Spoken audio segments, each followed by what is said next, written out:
Hello guys, welcome to my channel Fitoor online classes. मैं आज आप लोगों को हाइट एंड डिस्टेंस के कुछ महत्वपूर्ण सवाल कराने वाला हूं। तो सबसे पहले आपको हाइट एंड डिस्टेंस जो ऊंचाई दूरी चैप्टर है उसके बारे में आपको कुछ बेसिक जानकारी दे देना चाहता हूं। तो हाइट एंड डिस्टेंस जो चैप्टर है वो आपका आधारित है एक त्रिभुज पर, जिस त्रिभुज का नाम है समकोण त्रिभुज। समकोण त्रिभुज पर यह आधारित होता है चैप्टर। तो समकोण त्रिभुज के बारे में आप सभी जानते होंगे कि जिस त्रिभुज का एक कोण 90 डिग्री का हो उसे हम लोग समकोण त्रिभुज कहते हैं। जिस त्रिभुज का एक कोण 90 डिग्री का हो तो इस त्रिभुज का नाम दे देते हैं हम लोग ए बी सी। तो जिसका एंगल बी जो है वो क्या है, 90 डिग्री है। तो आप बता सकते हैं कि एंगल ए और सी का जो वैल्यू होगा वो कितना होगा। तो angle A plus angle C is equal to 90 degree ही होगा, क्योंकि किसी भी त्रिभुज के तीनों कोणों का योग जो होता है वो 180 डिग्री होता है। तो समकोण त्रिभुज में इतना तो हम जान गए। अब इसमें जानना होता है कि समकोण त्रिभुज पर एक थ्योरम लागू होता है जिसको हम लोग कहते हैं, कौन सा थ्योरम, पाइथागोरस थ्योरम। पाइथागोरस प्रमेय जो समकोण त्रिभुज पर लागू होता है, जो पाइथागोरस थ्योरम कहता है कि किसी भी त्रिभुज के कर्ण का जो वर्ग होगा वो अन्य दो भुजाओं के वर्ग के योग के क्या होगा, बराबर होगा, यानी लंब स्क्वायर प्लस आधार स्क्वायर। लंब स्क्वायर प्लस आधार स्क्वायर। अब हमको यहाँ पे ये सेलेक्ट करना है, जानना है कि हम कर्ण किसे कहेंगे, लंब किसे कहेंगे और आधार किसे कहेंगे। तो हम ऐसे ही किसी भी भुजा को कर्ण लंब आधार नहीं कह सकते हैं। तो सबसे पहले हम बात करेंगे कि कैसे जानेंगे कि कौन सी भुजा लंब है, कौन सी भुजा आधार है, कौन सी भुजा कर्ण है। इसके लिए सबसे पहले आपको फिर से एक समकोण त्रिभुज बनाते हैं, जिसमें से एंगल नाम अलग कर लेते हैं पी क्यू आर, जहां angle Q is equal to 90 degree मान लेते हैं। तो कर्ण का जो डिफिनेशन होता है, जिसको हम लोग कहते हैं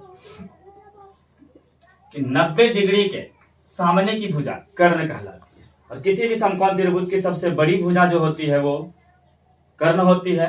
90 डिग्री के सामने की भुजा कर्ण कहलाती है, जो सबसे बड़ी भी होती है। अगला है कि अब हम लंब किसे माने और आधार किसे माने। तो लंब और आधार भी हम ये नहीं कि ये नीचे है तो इसको हम आधार मान लें, ये ऊपर है ऊर्ध्वाधर तक खड़ा है तो इसको हम जो है कि लंब मान लें, ऐसा भी आप नहीं कर सकते। तो मान लीजिए कि इस त्रिभुज में पी क्यू आर में इस कोण की चर्चा की गई है, जिसका वैल्यू दे दिया गया है आपके पास थीटा। तो इस थीटा प्रश्न के हिसाब से जिस कोण की चर्चा आपके त्रिभुज में किया गया है उस कोण के ठीक सामने की भुजा, उस कोण के ठीक सामने की भुजा यानी सम्मुख भुजा लंब कहलाती है। तो थीटा कोण के सम्मुख भुजा लंब कहलाती है। बाकी थीटा कोण के साथ लगे हुए भुजा को हम लोग आधार कहेंगे। तो थीटा कोण के साथ लगे हुए भुजा को आधार कहते हैं। आई होप कि आप सभी को कर्ण लंब और आधार समझ में आ गया होगा कि 90 डिग्री के सामने की भुजा को हम लोग कर्ण कहते हैं। किसी भी त्रिभुज में, समकोण त्रिभुज में जिस कोण की चर्चा की जाए उस कोण के ठीक सम्मुख भुजा को या सामने की भुजा को हम लोग लंब कहते हैं। तो ये आपकी लंब हो जाएगी, ये आपका कर्ण हो जाएगा। और इसी जिस कोण की चर्चा की गई हो उस कोण के साथ लगी हुई भुजा को यानी संलग्न भुजा को हम लोग आधार कहते हैं। तो चलते हैं, अब इसके बाद हम जान गए समकोण त्रिभुज के बारे में कुछ प्रॉपर्टीज, गुण क्या है समकोण त्रिभुज के। अब किसी भी त्रिभुज का एक बेसिक नियम होता है कि किसी भी त्रिभुज का एक बेसिक नियम होता है कि कोई मान लीजिए ये त्रिभुज है, DEF। तो इसमें आपको पता होना चाहिए कि एंगल D के सामने की भुजा को हम लोग D से डिनोट करते हैं और एंगल E के सामने की भुजा को हम लोग E से डिनोट करते हैं और एंगल F के सामने की भुजा को हम लोग F से डिनोट करते हैं। और त्रिभुज का एक बेसिक प्रॉपर्टी है कि किसी भी त्रिभुज का कोण तथा भुजा, किसी भी त्रिभुज का कोण तथा भुजा आपस में समानुपाती होते हैं, आपस में समानुपाती होते हैं।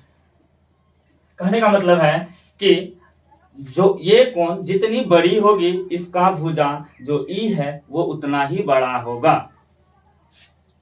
आई होप आपको ये सभी बातें समझ में आ गई होंगी। तो अब हम लोग चलते हैं अपने हाइट एंड डिस्टेंस के कुछ प्रश्न की ओर, लेकिन उससे पहले और भी कुछ जानकारियां हैं जो मैं आप लोगों को दे देना चाहता हूं, जिसमें कि आप जानते होंगे कि साइन थीटा होता है, कॉस थीटा होता है, टेन थीटा होता है, कॉट थीटा होता है, सेक थीटा होता है और कॉसेक थीटा होता है। जिसमें आपको हाइट एंड डिस्टेंस में मोस्टली टेन कॉट को याद रख करके आप सभी प्रश्नों को बना सकते हैं। जिसमें साइन थीटा बराबर होता है लंब बटे कर्ण, कॉस थीटा बराबर होता है आधार बटे कर्ण, टेन थीटा बराबर होता है लंब बटे आधार, कॉट थीटा बराबर होता है आधार बटे लंब और सेक थीटा बराबर होता है कर्ण बटे आधार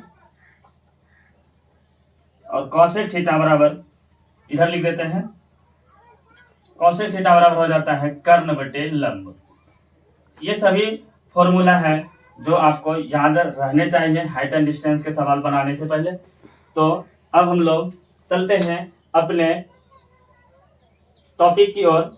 इसमें से एक टॉपिक और है जो मैं आप लोगों को बताना चाहता हूं। आप जान गए हैं कि किसी भी समकोण त्रिभुज का एक कोण 90 डिग्री होना अनिवार्य है।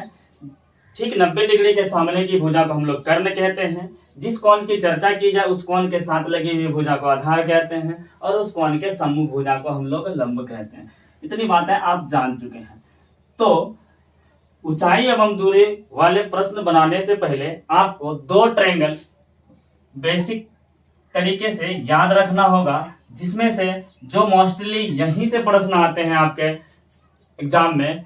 जिसमें मान लेते हैं हम ये ट्रायंगल DEF है।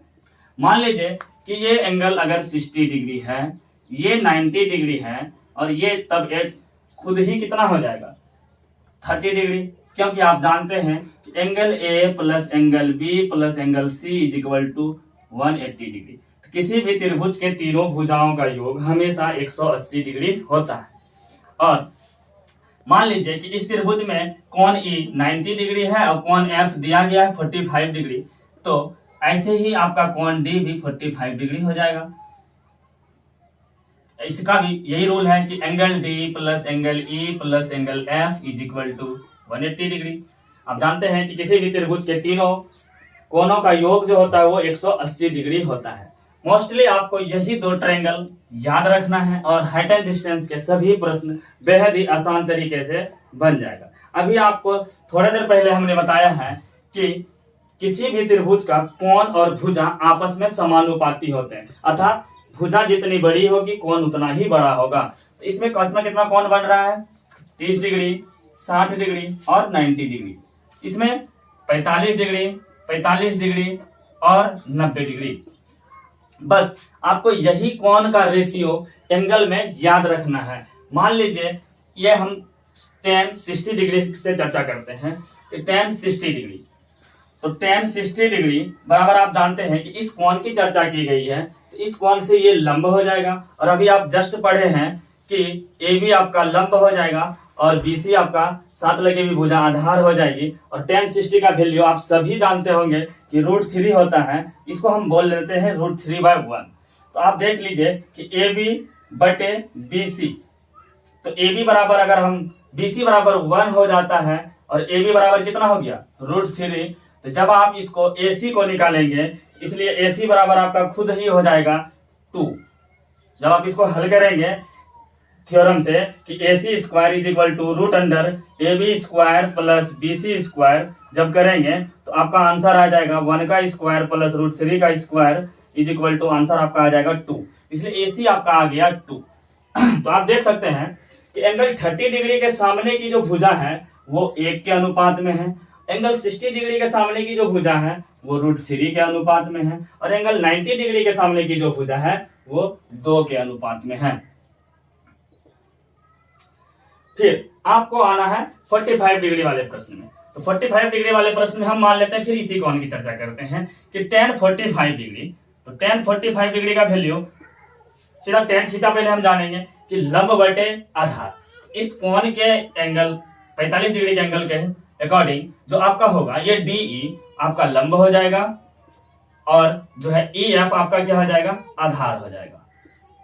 इसके हिसाब से tan 45 का वैल्यू आप सभी जानते होंगे 1 होता है, तो 1/1 लिखना है। अब देखिए DE बटे EF भी हम लिख लेंगे। तो देखिए DE का वैल्यू कितना आया, 1 आया, EF का भी वैल्यू कितना आया, 1 आया। हम रेशियो में मान के चल रहे हैं, ठीक है। अब आपको अगर निकालना हो DF, तो DF इज इक्वल टू आप डायरेक्टली कर सकते हैं रूट अंडर DE का स्क्वायर प्लस EF का स्क्वायर, जो कि आपका हो जाएगा 1 का स्क्वायर प्लस 1 का स्क्वायर अर्थात रूट 2 वैल्यू आ जाएगा। तो आपका कर्ण जो है 90 डिग्री के सामने की भुजा कर्ण कहलाती है, और ये आपका आ जाएगा रूट 2। तो आप मान लीजिए कि 45 डिग्री का रेशियो 1 था, फिर 45 डिग्री का रेशियो 1 था, और 90 डिग्री का रेशियो था रूट 2।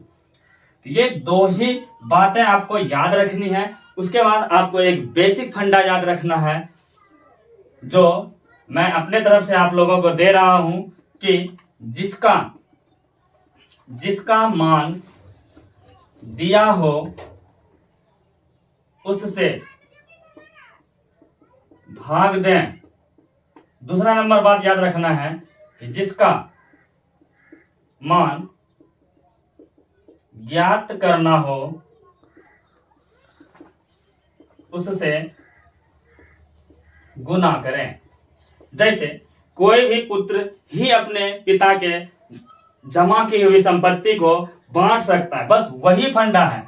जिसका मान दिया हो उससे आपको भाग देना है, और जिसका निकालना हो उससे आपको गुना करना है। बस ये दो बेसिक बातें आपको याद रखनी है कि एंगल डी का जो रेशियो होगा वो 1 होगा, एंगल एफ का रेशियो भी 1 होगा, और एंगल ई का रेशियो हो जाएगा आपका रूट 2। तो अब हम लोग इन सभी बातों को जानते हुए अब हम लोग चलेंगे पहले प्रश्न की ओर। प्रश्न कहता है कि भूमि के एक बिंदु से जो मीनार के पाद बिंदु से 30 मीटर की दूरी पर है, मीनार के शिखर का उन्नयन कोण 30 डिग्री है, मीनार की ऊंचाई ज्ञात करें। भूमि के एक बिंदु से, मान लीजिए ये भूमि है, उस पर ये एक बिंदु है। भूमि के एक बिंदु से जो मीनार के पाद बिंदु से 30 मीटर की दूरी पर, मान लीजिए ये मीनार है, मान लीजिए हम कि ये मीनार है, और भूमि पर ये कोई बिंदु है जो 30 मीटर की दूरी पर है। मीनार के शिखर का उन्नयन कोण, ये मीनार के शिखर है जिसका उन्नयन कोण है 30 डिग्री। तो सॉरी, हमने आपको उन्नयन कोण और अवनमन कोण के बारे में नहीं बताया। तो उन्नयन कोण पहले जान लेते हैं हम लोग, उन्नयन कोण क्या होता है और अवनमन कोण क्या होता है।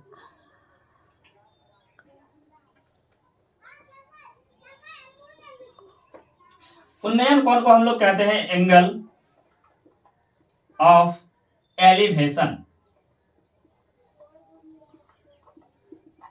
ये जो होता है दृष्टि रेखा और क्षैतिज रेखा, ये ऊपर वाली रेखा को हम लोग कहते हैं, जब हम नीचे से किसी चीज को, ऊपर की चीजों को ऑब्जर्व करते हैं, देखते हैं, तो इसे हम लोग कहते हैं दृष्टि रेखा।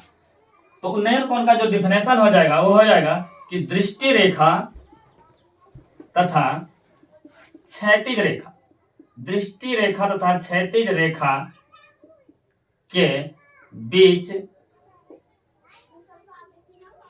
बने कोण को उन्नयन कोण कहते हैं।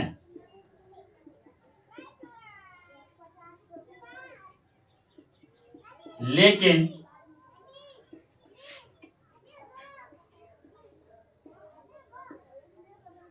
प्रेक्षक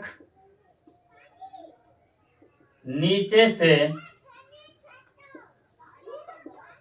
ऊपर की वस्तु को देख रहा हो।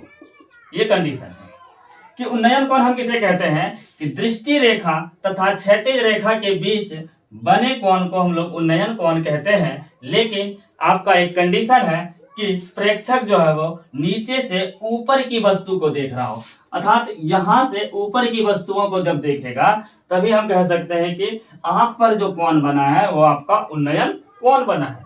अब अवनमन कोण किसे कहते हैं? Angle of depression.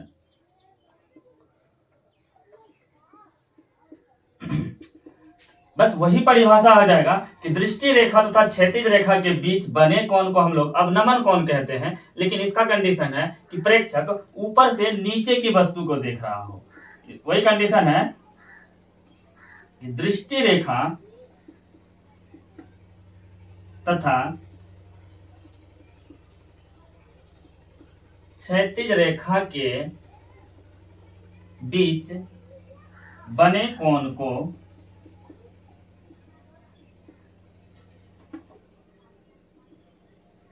अवनमन कोण कहते हैं।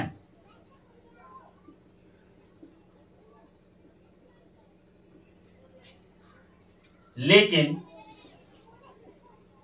प्रेक्षक ऊपर से नीचे की ओर देख रहा हो। ये कंडीशन। आई होप आपको उन्नयन कोण और अवनमन कोण अच्छे तरीके से समझ में आ गया होगा। तो हम लोग थे कहां पे? अपने प्रश्न की ओर, जिसमें प्रश्न कहता है कि भूमि के एक बिंदु से जो मीनार के पाद से 30 मीटर की दूरी पर है। मान लीजिए ये मीनार है और ये भूमि पर एक बिंदु है जो कि मीनार के पाद से 30 मीटर की दूरी पर है। मीनार के शिखर का उन्नयन कोण 30 डिग्री का बना रहा है। तो मीनार की ऊंचाई ज्ञात करना है, आपको इसकी ऊंचाई ज्ञात करनी है। तो आप देखिए कि ए बी सी हम इस ट्रायंगल का नाम दे दिए हैं। आपको फाइंड करना है मीनार की ऊंचाई। आपको दिया गया है, ये देखिए 30 मीटर दिया गया है। तो किस एंगल के सामने की भुजा आपको दिया गया है? तो ये 90 डिग्री हो जाएगी, ये 30। तो ये आपका खुद ब खुद 60 डिग्री आप इसको कह सकते हैं, कहने में कोई हर्ज नहीं है। आप अभी थोड़ी देर पहले पढ़े थे कि 30, 60 और 90 डिग्री का जो रेशियो था वो कितना था? 1√3:2। और हम आपको ये भी बताए थे कि जिसका वैल्यू दिया हो उससे भाग दें और जिसका निकालना हो उससे गुना करें। तो आप देख सकते हैं कि ये 60 डिग्री के सामने की भुजा है, इसका मतलब 60 डिग्री का वैल्यू दिया गया है जो कि रेशियो में कितना आता है? √3। तो 30 को आपको √3 से भाग देना है और आपको निकालना है किसका? ए बी का ऊंचाई। तो ए बी 30 डिग्री है और जो कि 30 डिग्री का रेशियो कितना है? 1 है। ए बी इसको 1 से मल्टीप्लाई कर देना है। तो आप क्या करेंगे? इसको √3 को ऊपर से भी, √3 को नीचे से भी जब मल्टीप्लाई करेंगे तो आपका आ जाएगा 30√3/3। इस प्रकार आपका आंसर हो जाएगा 10√3 मीटर। आप देख सकते हैं आपका आंसर ऑप्शन नंबर बी में है। आपका सही आंसर हो जाएगा ऑप्शन नंबर बी।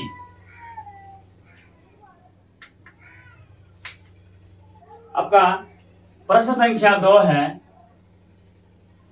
2 नंबर प्रश्न कहता है कि भूमि से 60 मीटर की ऊंचाई पर एक पतंग उड़ रही है।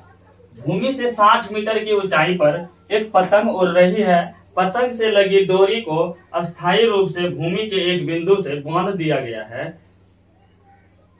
तो भूमि के साथ डोरी का झुकाव जो है वो 60 डिग्री है। यह मानकर कि डोरी में कोई ढील नहीं है, डोरी की लंबाई ज्ञात करना। तो आपका प्रश्न है कि भूमि से 60 मीटर की ऊंचाई पर एक पतंग यहाँ पे उड़ रही है और भूमि से किसी बिंदु पर इस पतंग को अस्थायी रूप से बांध दिया गया है। यहाँ मान लीजिए बांध दिया गया है, जो भूमि के साथ इसका रस्सी का झुकाव, पतंग की रस्सी का झुकाव जो है वो 60 डिग्री है, ये मानते हुए कि डोरी में कोई ढील नहीं है, झुकाव इसका 60 डिग्री है, आप बताएं कि डोरी की लंबाई कितनी है, डोरी की लंबाई कितनी है। आई होप बहुत ही आसान तरीके से आप इसको बना सकते हैं, क्योंकि आपको दिया गया है 60 डिग्री का वैल्यू। आप इसका नामकरण कर सकते हैं A, B, C, इसमें से ये 90 डिग्री आप कह सकते हैं, ये 60, ये 90, ये 30, लेकिन हमको इससे कोई मतलब है नहीं।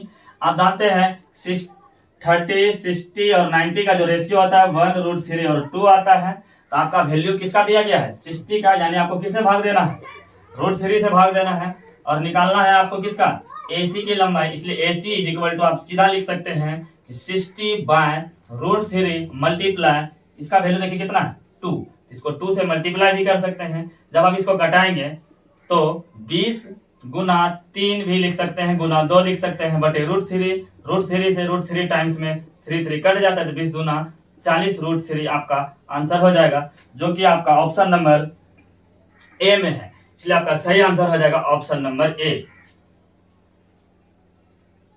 आई होप ये प्रश्न आपको समझ में आया होगा। है प्रश्न संख्या 3 नंबर प्रश्न कहता है कि 18 मीटर ऊंचा खंभा जमीन पर कुछ दूर पर स्थित किसी बिंदु से 60 डिग्री का कोण बनाता है, तो उस बिंदु से खंभे के बीच की दूरी ज्ञात करें। उस बिंदु से खंभे के बीच की दूरी ज्ञात करें। 18 मीटर ऊंचा खंभा, ये खंभा है मान लीजिए, और भूमि से कुछ दूरी पर ये 18 मीटर ऊंचा खंभा है। खंभा आपको पता होगा हमेशा 90 डिग्री में गाड़ा जाता है, ये 90 डिग्री हो गया, जिसकी लंबाई है 18 मीटर। भूमि से किस दूर स्थित किसी बिंदु पर 60 डिग्री का कोण बनाता है। ये खंभा जो है भूमि से कुछ दूरी पर स्थित किसी बिंदु से, मान लीजिए यही बिंदु है, इससे 60 डिग्री का कोण बनाता है। तो उस बिंदु से खंभे के बीच की दूरी ज्ञात करें। इस बिंदु से खंभे के बीच की दूरी, यानी आपको यहां से यहां तक का डिस्टेंस ज्ञात करना है। इसका नाम दे दीजिए A, B, C। इस बार आपको देखिए दिया गया है 60 डिग्री के सामने की भुजा दिया गया है, और निकालना है आपको 30 डिग्री के सामने की भुजा। आप जानते हैं 30 का रेशियो 1 होता है। आप जल्द से कर सकते हैं BC इज इक्वल टू 18/√3 गुना 1, इसको आप लिख सकते हैं 6√3 मीटर, बहुत ही आसानी से। आई होप आपको ये प्रश्न भी समझ में आया होगा। चलते हैं, आपका अगला प्रश्न है प्रश्न संख्या 4। चलते हैं प्रश्न संख्या 4 की ओर। आपका 4 नंबर प्रश्न कहता है कि 7 मीटर ऊंचे भवन के शिखर से एक केबल टावर के पाद का अवनमन कोण 45 डिग्री है। 7 मीटर ऊंचे भवन के शिखर से, तो मान लीजिए ये भवन है जिसकी ऊंचाई है 7 मीटर। 7 मीटर ऊंचे भवन के शिखर से एक केबल टावर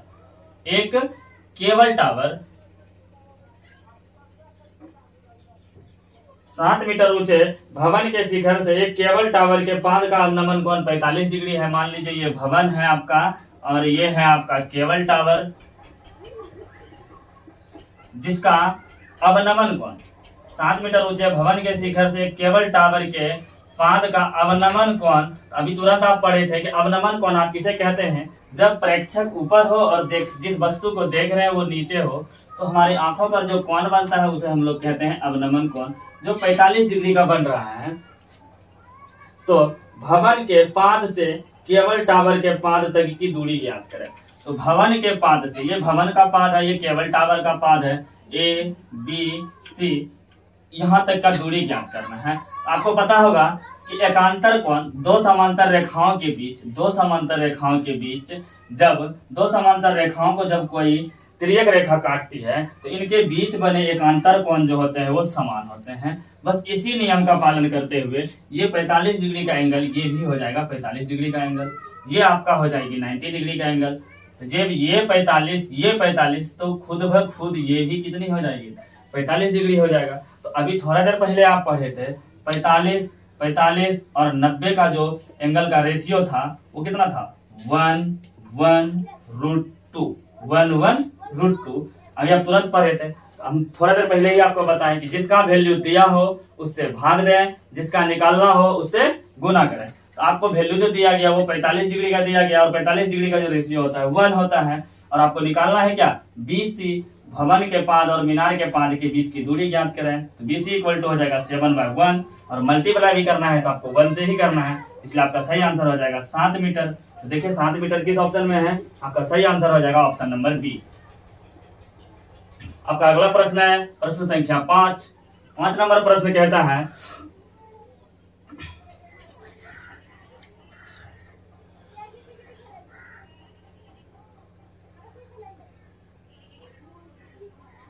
आपका अगला प्रश्न है प्रश्न संख्या 5 नंबर प्रश्न कहता है कि भवन से 10 मीटर की दूरी पर स्थित बिंदु से भवन की दीवार के सहारे एक सीढ़ी लगा हुआ है। भवन के से 10 मीटर की दूरी, मान लीजिए ये भवन है, भवन से 10 मीटर की दूरी पर स्थित किसी बिंदु से भवन के सहारे एक सीढ़ी लगा हुआ है जो दीवार के साथ 45 डिग्री का कोण बनाता है। जो दीवार के साथ 45 डिग्री का कोण बनाता है तो सीढ़ी की लंबाई ज्ञात करें। यानी कि ये सीढ़ी है, सीढ़ी की लंबाई ज्ञात करना है आपको। इसका भी नामकरण कर देते हैं हम लोग ABC। ये 90 डिग्री है, ये 45 डिग्री है, ये खुद ब खुद हो जाएगा 45 डिग्री, क्योंकि किसी भी त्रिभुज के तीनों कोणों का जो योग होता है वो 180 डिग्री होता है। तो 45 का रेशियो आप जानते हैं 1/√2। 1/√2 आप देख लीजिए 45 डिग्री के सामने की भुजा दिया गया है और आपको निकालना क्या है, सीढ़ी की लंबाई। तो सीढ़ी कौन सी हो जाएगी बच्चों, AC। तो AC बराबर क्या हो जाएगा, जो AC का रेशियो होता है वो 90 डिग्री के सामने की भुजा है जो √2 होता है। आपको AC निकालना है और दिया गया है आपको 45 का रेशियो 1 होता है, तो जो दिया गया उससे भाग देना है, जो निकालना है उससे मल्टीप्लाई करना है। तो आपका सही आंसर हो जाएगा 10√2 मीटर, जो कि ऑप्शन नंबर A में है, इसलिए आपका सही आंसर हो जाएगा ऑप्शन नंबर A। चलते हैं, आपका अगला प्रश्न है प्रश्न संख्या 6 नंबर प्रश्न कहता है कि एक टावर के आधार से एक इमारत के शीर्ष का उन्नयन कोण 30 डिग्री है। एक टावर के आधार से एक इमारत के शीर्ष का उन्नयन कोण, एक टावर के आधार से एक इमारत के शीर्ष का उन्नयन कोण, ये टावर हो गई, मान लीजिए कि ये टावर है और ये इमारत है। एक टावर के आधार से एक इमारत के शीर्ष का उन्नयन कोण जो है वो है आपका 30 डिग्री। एक टावर, ये टावर है और ये इमारत है। एक टावर के आधार से एक इमारत के शीर्ष का जो उन्नयन कोण है वो 30 डिग्री है और इमारत के आधार से टावर के शीर्ष का उन्नयन कोण, इमारत के आधार से टावर के शीर्ष का उन्नयन कोण जो है वो 60 डिग्री है। 60 डिग्री है। तो टावर की ऊंचाई 50 मीटर है, जो कि टावर की ऊंचाई है आपका वो 50 मीटर है, तो इमारत की ऊंचाई क्या होगी। तो इसका सबसे पहले हम लोग नामकरण कर देते हैं कि A, B, C और D नाम दे देते हैं। आप देख सकते हैं कि आपको ट्रायंगल DCB में आपको जो है वो कि 60 डिग्री के सामने की भुजा दिया गया है। और बेसिक बात जो आपको जानना चाहिए कि चाहे ट्रायंगल DCB हो तथा ट्रायंगल जो है ABC हो, दोनों का जो उभयनिष्ठ भुजा है वो क्या है, उभयनिष्ठ भुजा है वो BC है। अगर हम BC को फाइंड कर लेते हैं तो हमको BC के सहारे AB निकालना क्या हो जाएगा, आसान हो जाएगा। तो सबसे पहले हम लोग क्या करते हैं कि BC बराबर निकाल लेते हैं। तो BC बराबर क्या हो जाएगा, BC जो है आपका वो देखिए 30 डिग्री के सामने की भुजा है और जो दिया गया 50 मीटर वो 60 डिग्री के सामने की भुजा है। इसको √3 से डिवाइड कर देंगे और 30 डिग्री के सामने की निकालना हो तो हमको 1 से मल्टीप्लाई करेंगे, तो आपका हो जाएगा 50√3 मीटर। लेकिन यही आपका आंसर नहीं है, आपको तो AB निकालना है, तो फिर AB निकालेंगे। तो AB बराबर क्या करेंगे आप कि देखिए BC जो दिया गया है ये कितने डिग्री के सामने की भुजा है, फिर देखिए ये 60 डिग्री के सामने की भुजा है। अब हमको इस त्रिभुज से कोई लेना देना नहीं है। अब हम लोग चलेंगे ट्रायंगल ABC में देखिए ये फिर जो है ये 50/√3 जो निकाले मीटर, ये आपका 60 डिग्री के सामने की भुजा है और आपको निकालना है 30 डिग्री के सामने की भुजा, तभी तो आप AB को निकाल पाएंगे। इसलिए आपको भाग देना है 50/√3 को, फिर √3 से भाग देना है और मल्टीप्लाई कितना से करना है, 30 के सामने है तो 1 से मल्टीप्लाई करना, तो आपका आंसर आ जाएगा 50/3 मीटर। आई होप आपको सभी प्रश्न अच्छे तरीके से समझ में आ गया होगा। आप अपना राय कमेंट बॉक्स में जरूर बताएं कि आपको ये वीडियो कैसा लगा। वीडियो अगर पसंद आए हो तो चैनल को लाइक करें, सब्सक्राइब करें। जय हिंद, जय भारत।